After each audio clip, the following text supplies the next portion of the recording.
Hey everyone, thanks for joining me. Today we'll be taking a look at Dungeons & Dragons Dark Alliance by Tuque Games.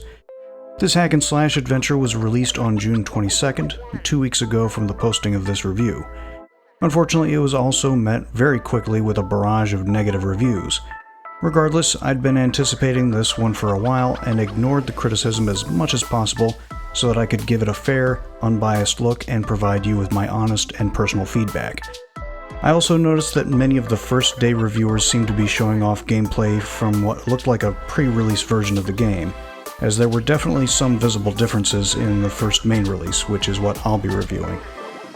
If you aren't familiar with the earlier Baldur's Gate Dark Alliance titles by Snowblind and Black Isle Studios, they had much more of an action, combat, and loot focus than most D&D games. There were still some RPG elements such as occasional dialogue choices and advancement options following 3rd edition rule sets, although they still followed a mostly linear storyline and provided limited character presets to play with. Ultimately, they could be compared more to games like Diablo 2 than they would other Dungeons & Dragons titles. This most recent take on Dark Alliance breaks free from the previous entries with an even heavier focus on third-person combat, as well as moving the story away from Baldur's Gate. Instead, D&D Dark Alliance takes the plot of R.A. Salvatore's books pertaining to the dark and powerful Crystal Shard. This was definitely an exciting feature for me since I've always been a fan of its most notable character, the legendary Dark Elf Drizzt Do'Urden. And of course, Dark Alliance also includes the Dwarf King Bruenor, his adopted daughter Catti-brie, and Wulfgar the Barbarian as playable characters.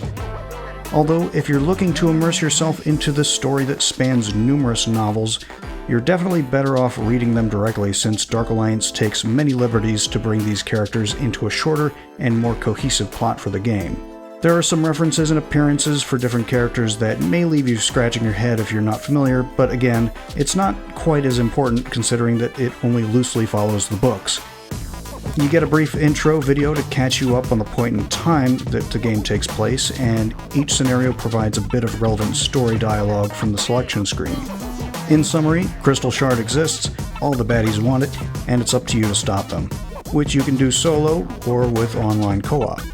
After all, Dark Alliance is focused on the companions of the Hall, and was developed with multiplayer in mind. Now, initially I wasn't sure what to expect based on the first trailer that came out from the Game Awards back in December 2019. It showed off our beloved characters running around a snowy battlefield of monsters with a bunch of GoPros attached to themselves in a blazing mess that honestly made me dizzy.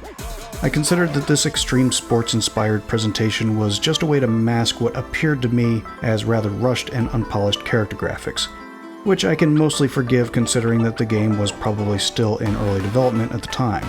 Fortunately, we were also treated to some nice-looking gameplay trailers in the last few months, which had definitely started pushing my expectations higher, showing off the fast and furious combat and advertising an array of combos, skills, and equipment to achieve. It was certainly enough to take my pre-order money as well as my doubts and fears as soon as the negative reviews started rolling in. Regardless, there was a sprinkle of positive reviews as well, and I was already suspecting that this game would bring in a drama buzz of anger with people who were expecting a different kind of game. This is not a standard RPG, nor is it like the previous Dark Alliance games, and it was about time for me to see if the flood of review rage was justified. Starting from the base camp at Kelvin's Cairn, I was met with some rather nice visuals of the surrounding landscape. All in all, the settings looked impressive, although the camera angle was a little disorienting at first. The default controller configurations were definitely not my thing, and the camera rotation felt really slow. Fortunately, the in-game options provided an easy way for me to adjust everything to my preference.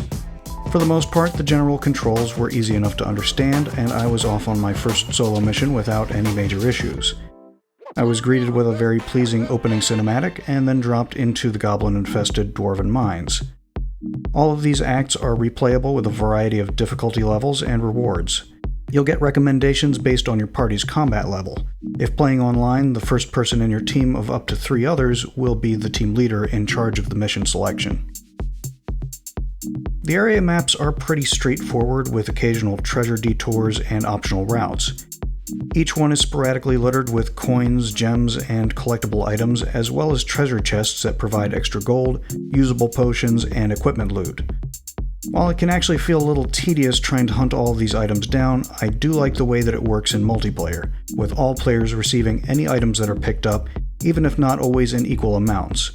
The main exception to this is when equipment loot drops, as each player has to pick them up individually. Probably not so bad if a higher level player wants to avoid low level loot from cluttering up their inventory. During your trek through each map, you'll encounter a variety of enemies, mostly goblins, Durgar, Verbeeg, and evil cultists. Some levels will have a sort of mini-boss, which is generally just a stronger version of the aforementioned encounters. Every once in a while, an enemy will drop equipment loot as well. Finishing an encounter at a specific location will unlock a rest site, where you or the other players on your team can choose to replenish your health and potions, as well as creating a new respawn point. Or you can opt to continue on with the bonus of increasing the rarity of any loot you find. Although it pays more to boost loot when playing on a team due to the fact that not only can your teammates revive you from being down, but even if you do respawn, you'll quickly teleport back to where the rest of the team is. That's right, the game does not allow you to get too far away from the rest of your group, and if you wander off too far on your own, you'll find yourself getting zapped over to their location. This can get a little tricky if you want to get all the loot you can find, while others on the team want to zip straight through to the end boss. Speaking of, it's a bit of an odd structure with the maps on many of these acts. Some require you to complete certain battles in order to open gates or continue on. Others are so open that you can literally run past every encounter and zoom directly to the end. Encounters have also been the subject of much criticism due to the way the enemies are set on the map.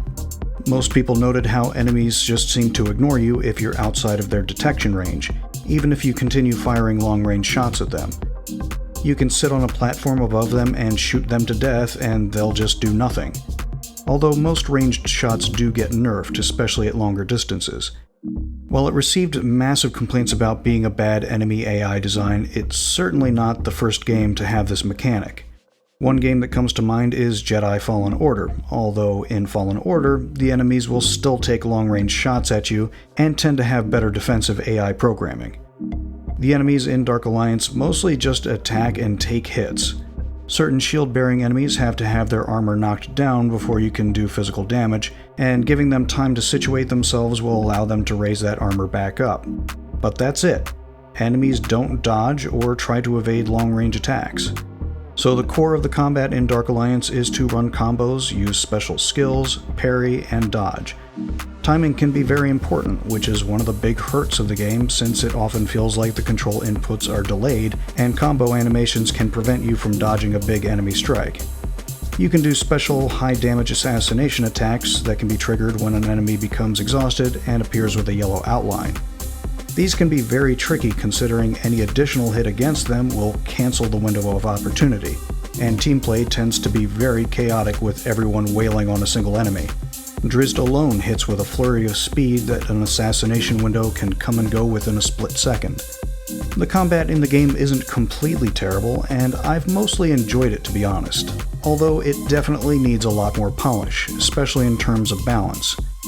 The gameplay between solo and offline seems drastically different in terms of overall difficulty.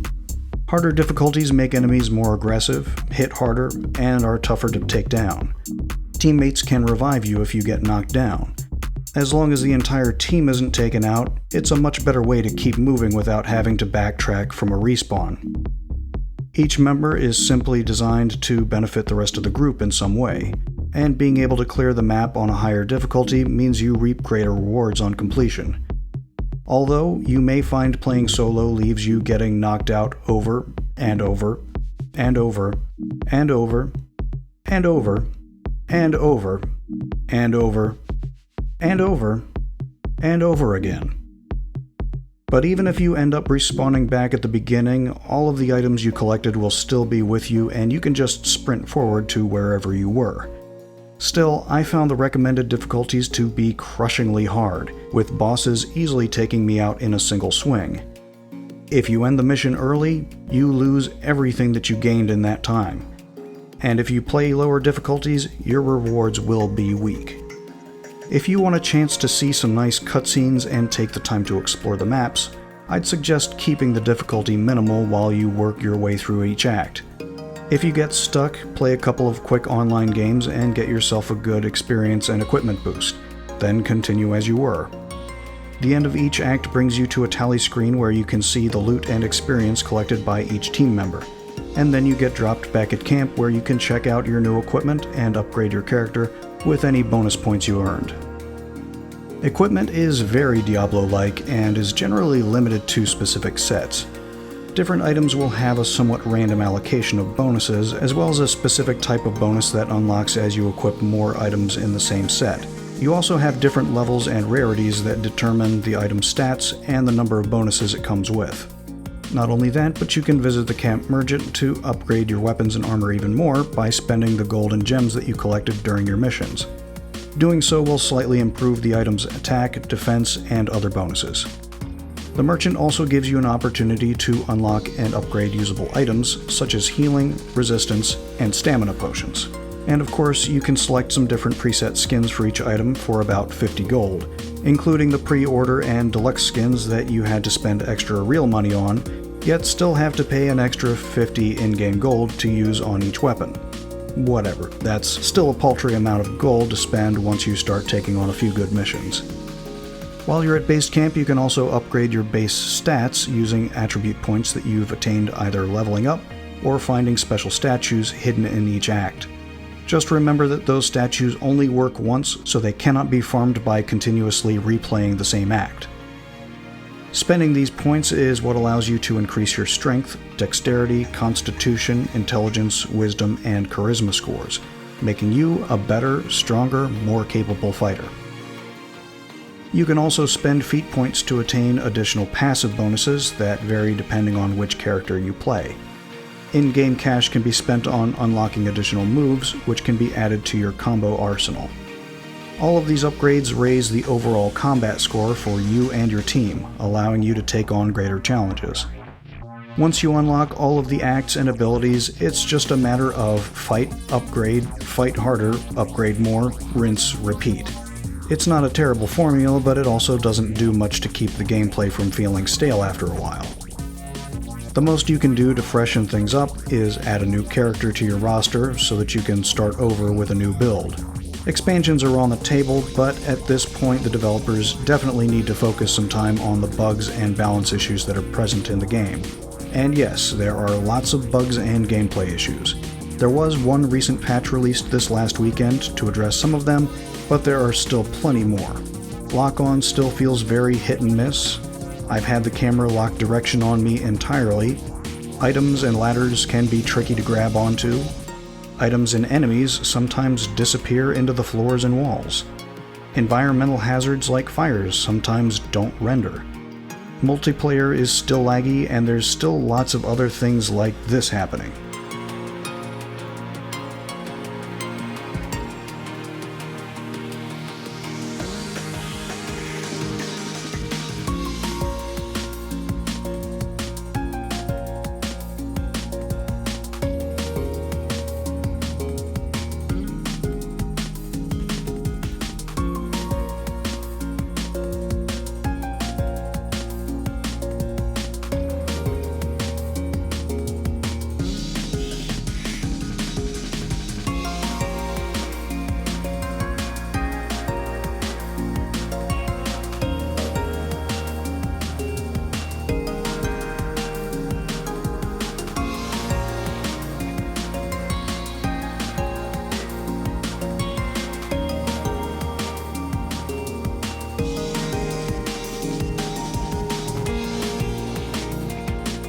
I'd say it's not quite as buggy as Cyberpunk 2077, but at the same time, this is a much smaller and simpler game.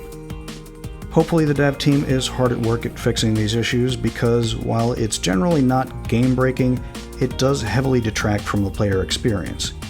Even after playing it over the past 2 weeks and completing all of the currently available scenarios, I have to take the road of non-recommendation, at least until some better updates are rolled out to improve the gameplay. I love the concept, but it just has too many issues at this point in time. It's not a terrible game by any means, and anyone who says that this is the worst game they've ever played, I'd like to introduce you to the Cheetah Men. Trust me, it'll change your life. And while a lot of people have been comparing Dark Alliance to Vermintide, I have to disagree based on what I've seen. In fact, I find far more similarities to something like Vindictus, which is even more sad because while Vindictus can be very grindy, with some minor pay-to-win elements, it's still free-to-play and follows the same general hack and slash and loot formula. This just leaves Dark Alliance feeling a bit like more of the same with a shinier coat of paint and a higher price tag. I am looking forward to seeing whatever expansions are around the corner, but until that time, I'd say wait until some of the more major issues are worked out. That's it for this session. I hope you all enjoyed. Until next time, I'll catch you on the flip side.